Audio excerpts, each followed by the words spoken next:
Bisa jadi pas anak kita lahir dan udah selesai sekolah, bumi udah nggak ada. Nggak ada yang tahu. Atau buminya ada tapi udah nggak ada orangnya. Kan masih ada kita. Gue pengen melahirkan di RSPI, gue pengen punya anak yang bisa gue didik, sekolahin di Mentari. Sebenarnya ini bukan masalah yang baru. Ini child free sudah merupakan sesuatu yang tidak mengganggu peradaban manusia sama sekali.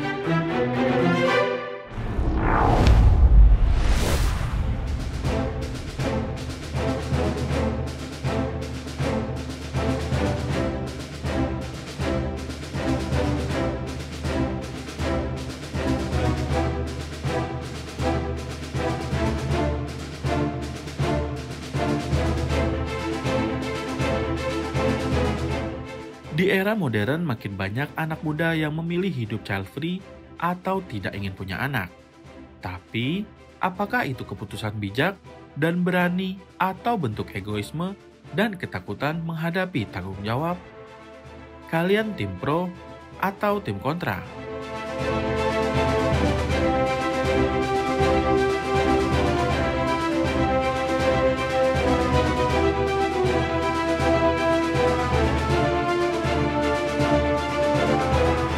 Memilih hidup child free adalah bentuk kesadaran tertinggi akan batas kemampuan dan tanggung jawab.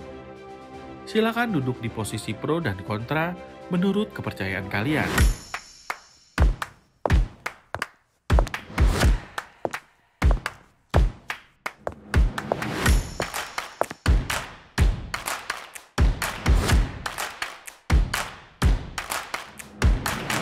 Oke. Aku setuju dengan pernyataan bahwa child free merupakan kesadaran tertinggi mengenai kemampuan diri kita dan juga tanggung jawab, karena memiliki seorang anak itu menambah beban tanggung jawab sebagai orang tua.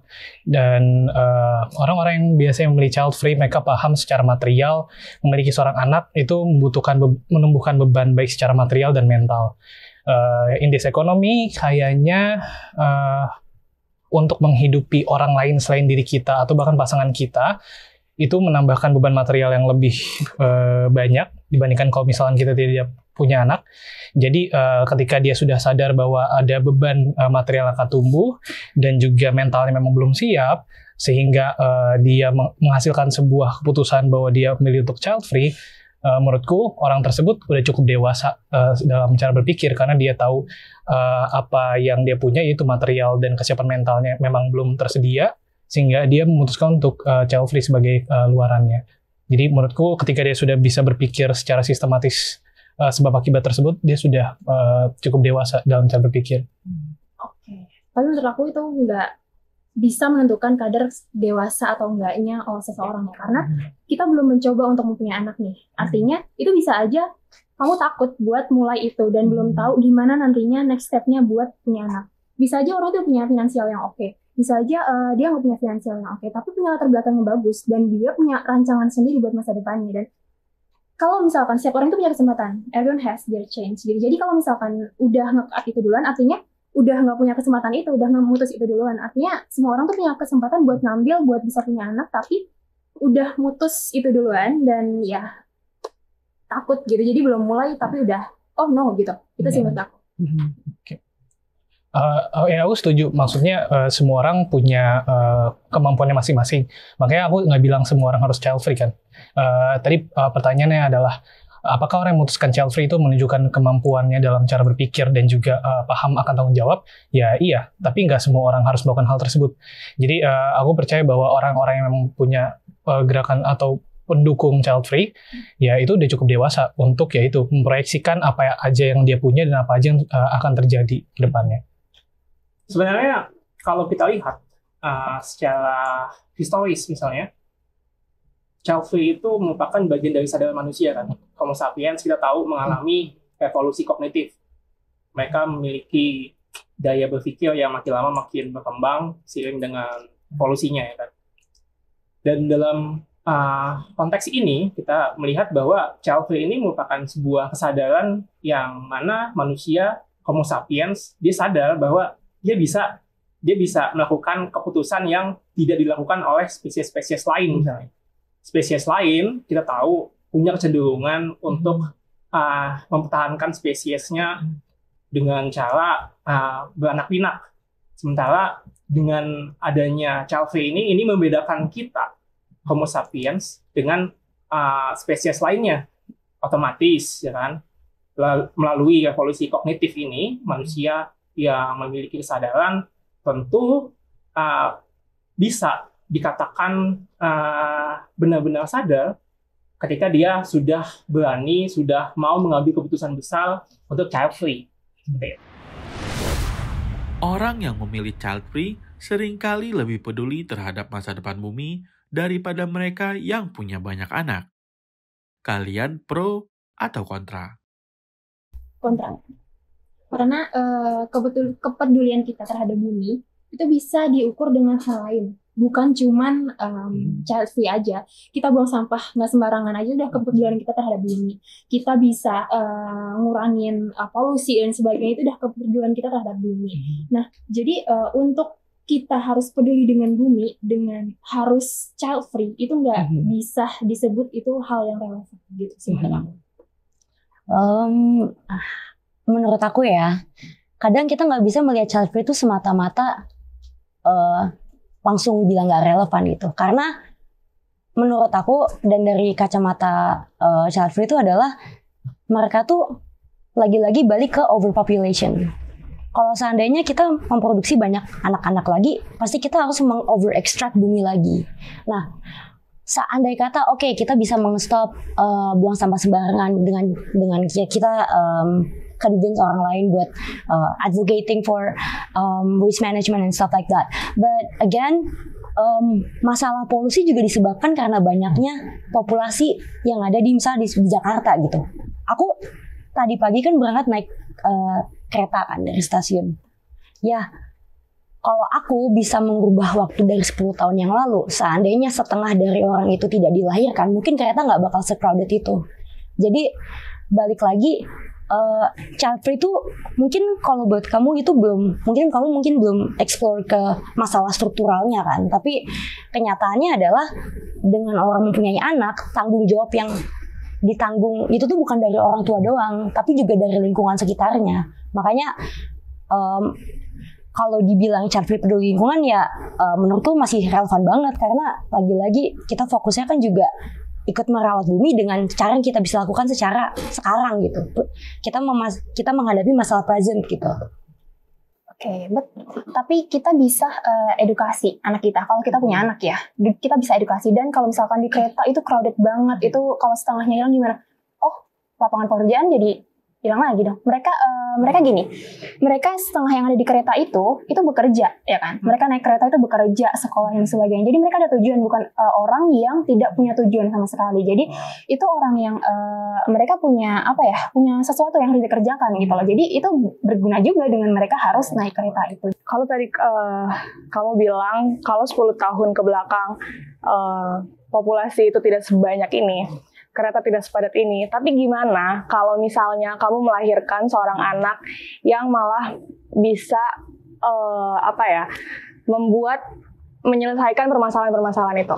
Semakin kemajuan zaman, semakin kemajuan pola berpikir manusia, kayaknya permasalahan-permasalahan itu tuh bisa diselesaikan gitu. Nah, tadi balik lagi, gimana kalau kamu malah melahirkan seorang anak yang jenius dan bisa menyelesaikan permasalahan di dunia kayak gitu? Aku sedikit terganggu sama tim kontra yang bilang bahwa bagaimana misalkan anak yang kita lahirkan nanti jadi let's say new Einstein gitu, kayak Einstein baru, atau kayak Greta Thunberg baru lah yang masih juga muda. Again, aku pengen bilang bahwa punya anak itu nggak bisa diandu, nggak bisa dimasukin lagi anaknya, nggak bisa dihilangin lagi anaknya. Jadi itu gambling sebenarnya, dan aku sendiri percaya bahwa struktur pendidikan di Indonesia belum sebagus itu. Karena kalau misalkan kita mau banding-bandingin dengan populasi, maksudnya dari populasi yang ada sekarang secara kuantitas dengan kualitas populasi dan SDM Indonesia, berjalan lurus nggak sih? Menurut aku nggak. Dan kalau misalkan mau dibandingin, ada kok negara populasi yang lebih kecil di Indonesia, jauh lebih kecil. Singapura bisa-bisa aja tanpa populasi yang sebesar itu. Jadi dibandingkan kita gambling, aku mau ngerencanain anakku 10 tahun lagi ke depan bisa nyiptain teori baru terkait sustainability. Dibandingkan kayak gitu, ya aku setuju dengan pernyataan bahwa yang child free justru lebih paham dan juga concern terkait sustainability lingkungan, karena mereka fokus di saat ini, sekarang apa yang bisa dilakukan dengan bumi kita, dan untuk menyelesaikan permasalahannya dibandingkan mikirin anak kita mau kita sekolahin apa ya, anak kita mau kita didik apa ya, untuk menyelesaikan permasalahan bumi di kedepannya. Bisa jadi pas anak kita lahir dan udah selesai sekolah, bumi udah nggak ada. Nggak ada yang tahu. Atau buminya ada tapi udah nggak ada orangnya. Kan masih ada kita. Tapi kan itu mentok gitu loh, karena dengan kita dengan kita kontra child free ini, kita tuh bisa menggiring generasi baru, misalkan anak-anakku ini untuk ngejaga bumi ini, dan bukannya malah menambah overpopulate gitu, tapi lebih lebih ke ngejaga lingkungan bareng-bareng loh, bukannya yang menambah kerusakan. Jadi aku ada kepengenan buat ayolah kita bareng-bareng nih samping bumi kita gitu loh. Bukannya malah bukan nyalahin ya, lebih kayak nanti buminya rusak dan aku meninggalkan anakku dengan bumi yang rusak. Tidak mau juga. Aku akan mendidik anak aku nanti dengan berbagai macam caranya nanti, dan itu bisa loh, kita bisa ngejaga bumi ini gitu. Tanpa harus child free. Child free bukan hanya sekedar pilihan pribadi. Ini tren egois yang mengancam keberlangsungan sosial dan demografi. Kalian pro atau kontra terhadap prom tersebut?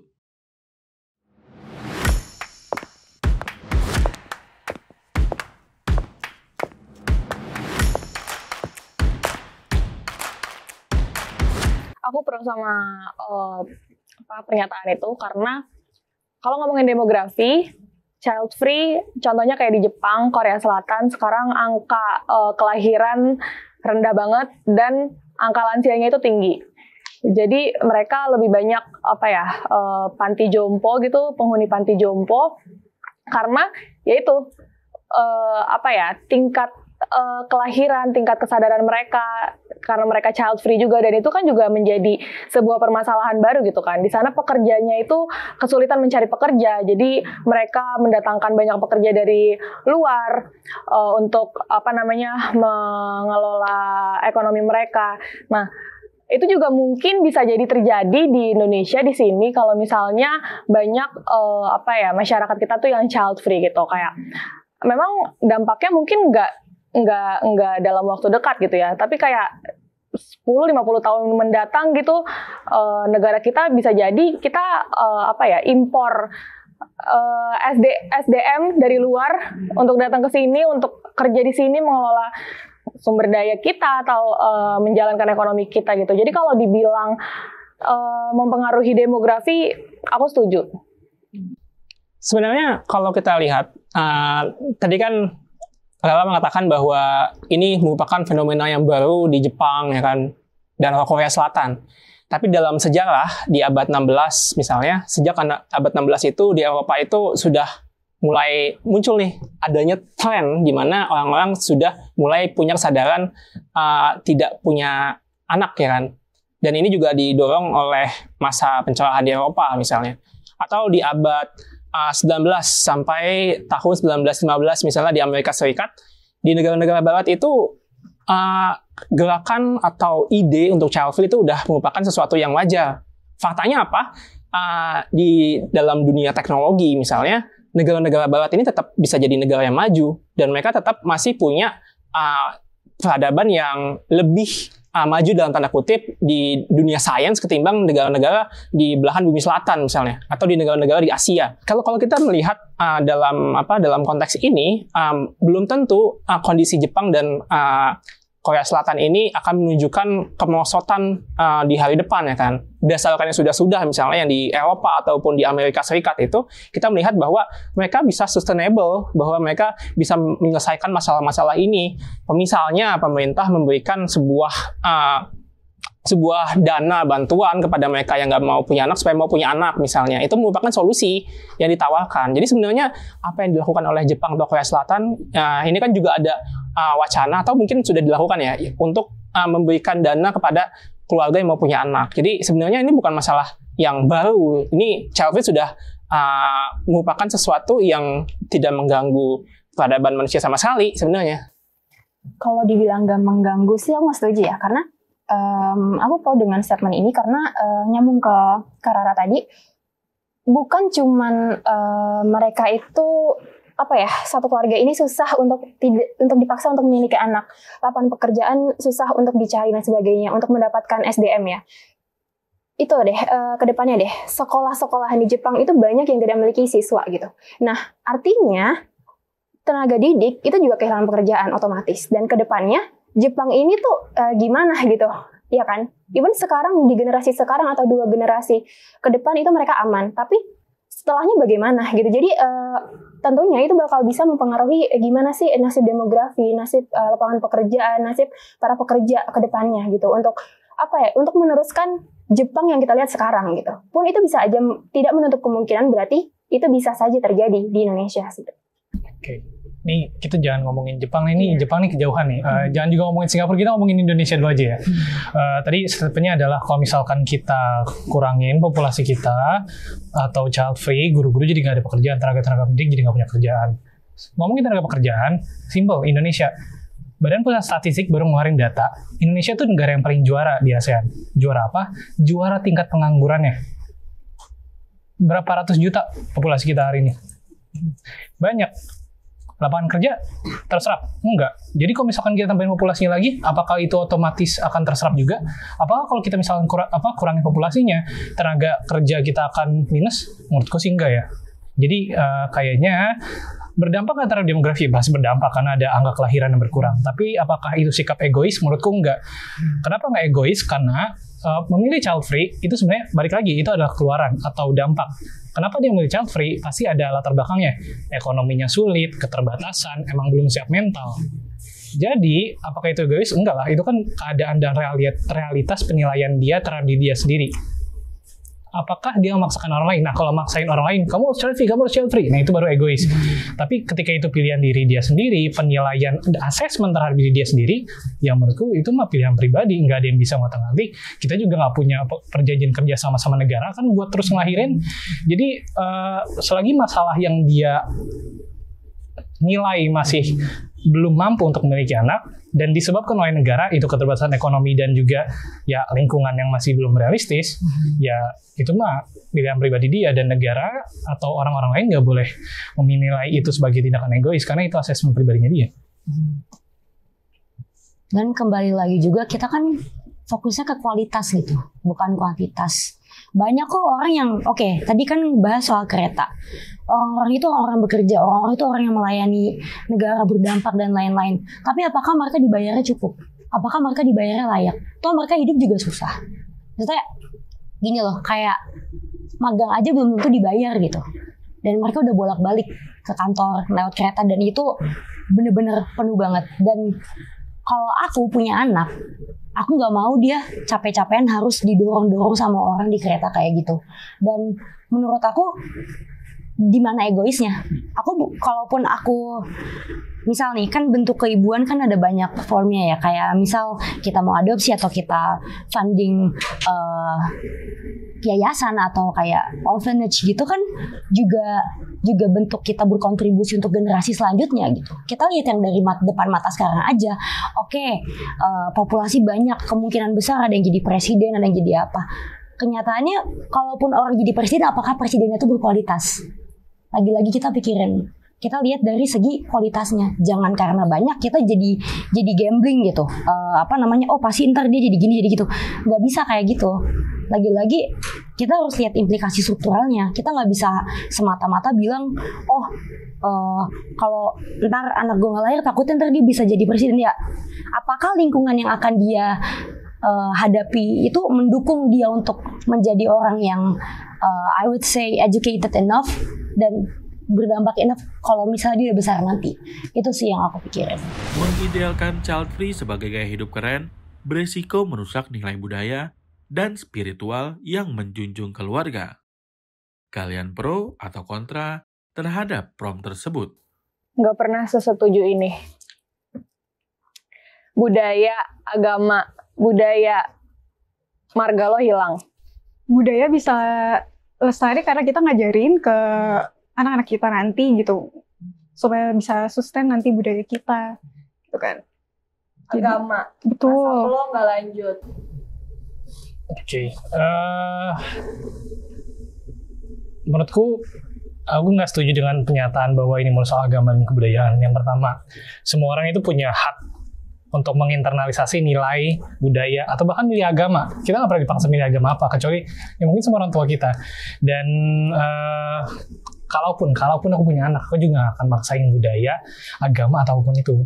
Jadi kayaknya mengidealkan hidup child free itu nggak akan merusak agama, karena ya belum tentu anak kita juga ngikutin.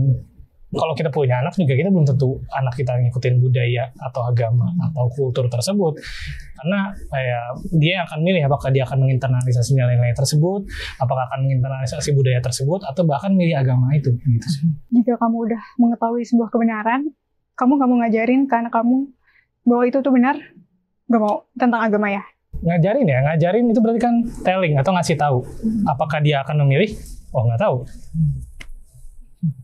Sebenarnya kalau kita bahas tadi soal spiritualitas, misalnya spiritualitas atau religiusitas seseorang, itu tidak ditentukan oleh apakah orang tersebut memilih untuk punya anak atau enggak. Karena religiusitas atau spiritualitas itu kan individu kan. Dan kalau kita bilang tadi nyinggung agama, banyak kok agama-agama yang selibat hidupnya, yang dia tidak kawin, tidak punya anak, ya kan. Misalnya kita tahu di Buddhisme atau Katolik misalnya, pemuka-pemuka agama tidak memiliki anak dan tidak kawin, namun masih punya sisi spiritualitas yang tinggi juga. Jadi kalau kita bahas soal child free di sini, kita masukkan konteks ini, orang yang mendukung child free nggak berarti dia menolak nilai-nilai religiusitas, nggak berarti orang yang milih child free itu menolak nilai-nilai budaya, ya kan. Nah, atau kita ke Bugis misalnya di Makassar. Nah, di sana kan ada 5 gender tuh, ada 5 gender dan ada gender yang netral, ya kan. Dan di sana di Bugis ini mereka yang dianggap sebagai gender netral ini itu merupakan sosok yang dianggap suci, karena sosok tersebut juga memberikan contoh yang baik kepada masyarakat meskipun memilih jalan hidup yang demikian, ya kan. Dan ini nggak bisa kita mengeneralisir bahwa orang yang child free itu menentang nilai-nilai spiritualitas dan budaya. Karena justru mungkin ketika kita milih child free, bisa jadi salah satu alasannya adalah untuk lebih fokus kepada tanggung jawab dan urusan agama atau budaya atau kultur, dibandingkan kita punya tanggung jawab anak duniawi gitu ya. Jadi ya balik lagi, banyak pemuka agama yang diharuskan untuk tidak menikah, tidak kawin, tidak punya anak. Justru mereka bisa lebih fokus pada Tuhan dan agamanya atau kepercayaannya. Ya, dan balik lagi sih sama yang Kak Haikal tadi bilang, lagi-lagi kita bisa ngajarin anak kita soal budaya, agama, apapun yang kita percaya yang mampu menyelamatkan kami di dunia akhirat nanti. Cuma lagi-lagi mereka yang punya free will itu, apakah mereka mau nerusin atau enggak. Kenyataannya di gereja Katolik sekarang kan mereka tetap turun-temurun, karena ada orang yang memilih untuk meneruskan. Apakah mereka punya anak dari misal kesusteran, bruder, dan juga pastornya, apakah mereka memilih buat punya anak? Kan enggak. Tapi mereka memilih untuk orang-orang yang memilih untuk meneruskan budaya itu. Jadi having kids doesn't necessarily mean that they're gonna be another you. Jadi kayak kamu bakal tetap memberikan dia kebebasan dong. Masa kamu punya anak dan dia punya pilihan lain dan kamu jadinya nge-disown anak kamu? Berarti kamu belum siap jadi orang tua dari awal. Jadi itu sih. Jadi kayak menurut aku semua ada division of labor-nya lah. Semua ada porsinya masing-masing dan gak bakal dunia seakan-akan budayanya mati gitu aja. We have history books. Buktinya dinosaurus aja masih kita tahu kalau misalnya dia ada dari dulu. Masa budaya yang di Indonesia tuh sangat-sangat sering banget di embrace, dipentaskan, dan sering keliling dunia lah bahasanya. Masa hilang begitu aja kan enggak gitu. Tanpa anak, hidup tetap bisa penuh makna, cinta, dan kontribusi untuk dunia. Kalian pro atau kontra dengan prompt tersebut? Sebenarnya pro tapi kontra aja nih ya. Tuntutan. Sorry. Enggak, sebenarnya pro. Oh, iya. Sebenarnya maksudnya kalau ngomongin soal bahagia, ada satu cita-cita gue yang mungkin ibaratnya kalau orang bilang, oh karir lo bagus, oh lo udah mencapai titik ini. Tapi ada satu yang belum gue capai, itu menjadi ibu. Jadi gue pengen banget melahirkan, gue pengen banget punya anak, gue pengen melahirkan di RSPI, gue pengen punya anak yang bisa gue didik, sekolahin di Mentari, terus gue ajak dia liburan tiap semesteran. Kayak hidup gue menyenangkan, tapi kayaknya kalau ngebayangin ke depannya gue bisa punya suami dan anak yang lucu, kayaknya kan lebih menyenangkan lagi. Kenapa di RSPI? Karena RSPI, lo tahu makanannya itu lo bisa milih Asian, Western, dan lo bisa milih sendiri di tab. Dan kenapa melahirkan? Iya, kenapa RSPI kan bisa aja demam atau tipes gitu kan? Karena harus ngelahirin. Karena menurut gue melahirkan tuh satu-satunya penyakit yang menyenangkan. Oke. Lo masuk rumah sakit, lo masuk ke dalam ruang operasi, tapi itu lo mau ketemu anak lo, ketemu sama darah apa? Daging. Sama darah daging lo sendiri gitu. Coba kalau misalnya tipes nggak enak badan, ya udah cuma gitu doang, lo cuma dapet cuti doang. Melahirkan lo dapet cuti 3 bulan, coy. Betul. Melahirkan tuh menurut gue satu-satunya penyakit yang menyenangkan, masuk rumah sakit dengan menyenangkan. Oke, nggak regret karena sebenarnya aku kalaupun nanti istriku melahirkan, aku nggak dapet cuti. Dapat sih 2 hari. Itu masalah juga tuh. Masalah apa tuh? Kalau punya anak kan tanggung jawab 2 orang. Jadi kalau seandainya, kayak kalau misalnya kamu melihat itu sebagai hal yang yang fulfilling buat kamu nantinya, kayak coba consider this part deh. Kayak suami kamu kan juga punya peran untuk membesarkan anak kamu. Berarti kan itu sistem di Jepang tuh peran suami tuh dari pemerintahnya dibolehkan untuk ngambil cuti juga. Jadi mungkin dari sistemnya bisa ke para suami-suaminya nanti ini bisa ditambahkan cuti karena peran istrinya lagi melahirkan, kayak gitu sih. Info yang aku dapat, mereka dapat cuti juga suami-suaminya. Sebenarnya perdebatan kita tuh dari tadi intinya adalah indeks ekonomi, masalah cuti, lingkungan. Itu karena kita hidup di negara ini. Oke. Coba balik lagi, kamu punya anak. Oke, kebahagiaan kamu melihat anak kamu tumbuh besar, anak kamu lucu-lucu. Kalau seandainya kamu pas melahirkan meninggal gimana? Jaminannya surga. Oh yes. Tapi dalam konteks ngelihat permasalahan ini, kita nggak bisa semata-mata ngejawab jaminannya surga ketika ada permasalahan, ya kan? Masalahnya adalah ketika nanti bertumbuh gitu kan. Konteksnya adalah ketika si anaknya ini ya kan menemui dunia yang seperti ini, ya kan, itu kan jadi permasalahan baru. Dan sebenarnya kalau kita tadi kan muter-muter tuh soal RSPI dan lain-lain, itu kan muter-muter tuh kalau gitu. Sebenarnya fokus bahasan kita adalah kita ngebahas apakah menjadi child free kita akan ngasih kontribusi yang besar bagi dunia atau enggak, kan? Tentu ya, kita bakal ngasih kontribusi yang besar, kita bisa tetap memberikan dampak yang besar tanpa mempunyai anak, dan itu juga merupakan sesuatu yang bebas dipilih apakah mau mempunyai atau enggak. Tapi kita tidak bisa mendiskreditkan orang yang nggak memilih punya anak sebagai kurang bahagia. Karena juga banyak kok orang yang punya anak nggak bahagia, misal mengalami baby blues. Nggak ada standar, dan kayaknya nggak boleh ada orang membuat standar tertentu terkait kebahagiaan gitu. Kayaknya nggak boleh ada assessment tertentu terkait orang ini udah bahagia kalau bla bla bla bla.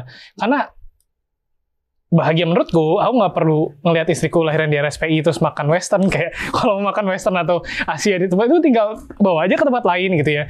Dan bahagia menurutku, aku nggak perlu ngelihat anakku bertumbuh kembang jadi ketua DPR, jadi wakil presiden, tuh nggak perlu.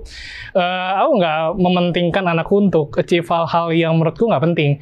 Bahagia menurutku adalah aku bisa spend waktu dengan pasangan atau achieve hal-hal akademis, misalkan S2 dan S3, dan simply ya berkontribusi aja buat dunia gitu dengan ilmu yang aku punya tanpa membebankan harapan kebahagiaanku kepada anak atau membebankan halo anak, atau misalkan halo Haikal Junior gitu ya, kayak nanti kamu gede harus jadi ketua partai ya, atau kayak kamu nanti gede harus nyalon jadi wakil presiden. Itu nggak perlu, karena aku yakin anakku, yang nggak usah diomongin kan sih, langsung aja ubah konsep ininya. aku yakin anakku tidak mau melakukan hal-hal KKN seperti itu, karena nggak ideal dong di negara kita, kan nggak mungkin kayak gitu. Oh, ada KKN ini. Kan didorong dan mengubah konstitusi karena bapak itu nggak boleh. Jadi itu arahan dari yang di atasnya dong. iya, makanya bahagia menurutku bukan Di negara ini ya. bahagia menurutku bukan mendorong dan menjadikan anakku menempati jabatan politis yang penting, tapi bahagia menurutku adalah aku bisa spend waktu buat diriku sendiri, buat pasangan, buat keluarga yang udah ada, kakak adik, atau ya belajar lagi keluar, ngembangin ilmu tertentu ya untuk berkontribusi kepada negara gitu. Atau kamu yang menempati posisi itu mungkin. Mungkin. Iya. Tapi ya nggak melulu dia harus nggak harus membebani masa depan yang menurut kita bahagia dengan kamu harus jadi ini ya supaya aku sebagai ibu harus bahagia. Enggak. Dengan aku melahirkan dengan aku melahirkan itu kayak udah kebahagiaan tersendiri buat aku gitu. Dan gimana dia nanti ke depannya mau jadi apa, mau jadi jadi tukang cilok, yang penting mau jadi tukang cilok yang terenak deh di sini. Nah gitu. Jadi kayak jadi yang terbaik aja versi kamu sendiri. Jadi aku sebagai ibu nggak pernah ngebebanin anak aku untuk jadi A, B, C supaya aku bahagia. Tapi aku melahirkan anak aku supaya aku bahagia gitu. Dan membawa kebahagiaan. Kontribusi terhadap dunianya. Terhadap dunianya. Kan cilok-cilok terenak. Bisa. Nah gitu. Jadi bisa bikin makanan cilok terenak di Tebet gitu kan. Jadi buka lagi lapangan pekerjaan buat karyawan-karyawan yang di sini gitu. Kira-kira 19 juta ya? Atau enggak berapa ya? Ya segitu lah. Gitu. Semoga ciloknya bisa menyerap 19 juta tenaga kerja Indonesia ya. Iya bener ya. Iya bener. Posisi pemerintah ini yang harus kita soroti. Bagaimana pemerintah menyediakan berbagai fasilitas yang menunjang bagi anak-anak kita. Dan sebenarnya ya perdebatan ini nggak akan selesai kan. Dan mungkin salah satu cara yang kita bisa tawarkan dalam mengatasi persoalan ini adalah mendesak pemerintah supaya mau care terhadap generasi-generasi yang akan datang. Contoh yang paling gampang kita lihat bagaimana perusakan lingkungan hidup gitu kan, ya kan? Atau bagaimana pemerintah menyediakan lapangan kerja, ya kan? Itu mungkin bisa jadi pertimbangan-pertimbangan untuk melihat nih apakah generasi yang akan datang akan menjadi lebih baik atau tidak. Dan dengan punya anak ya, untuk pendapat pribadi aku tuh nggak akan memaksakan kehendak pilihan anak aku, walaupun akan aku ajarkan, namun pilihannya tuh tetap anak aku yang punya pilihan nih, gitu. Terus kayak dan kitanya balik lagi yang ke sistem pemerintah ya, bahwa aku pengen banget sih ngelihat pemerintahan ini meregulasi sistemnya untuk memfasilitasi, mewadahi, merangkul keluarga-keluarga yang kurang ekonominya, pendidikannya, supaya well educated, terus bisa berkontribusi untuk negara. Ujung-ujungnya seperti itu. Ya, betul. Dan mau child free atau enggak, itu nggak bisa diukur sih satu sama lain. Karena percuma juga, balik lagi ke sistem ya. Percuma juga fasilitasnya ada tapi nggak ada orang. Siapa yang mau pakai? Percuma juga banyak orang tapi fasilitasnya nggak ada. Gimana makainya gitu sih menurut aku. Jadi balik lagi yuk, sistem di sini di kita dibenerin deh gitu kan. Jadi kayak mau child free atau enggak itu punya jalannya masing-masing, punya kayak punya positifnya masing-masing, dan punya kontribusi ke negara itu masing-masing. Jadi kayak nggak ada yang terlihat ini negatif, ini positif, karena ya semuanya harus bisa berkontribusi dan bisa bermanfaat ya buat negara gitu sih. Apapun itu pemikirannya gitu.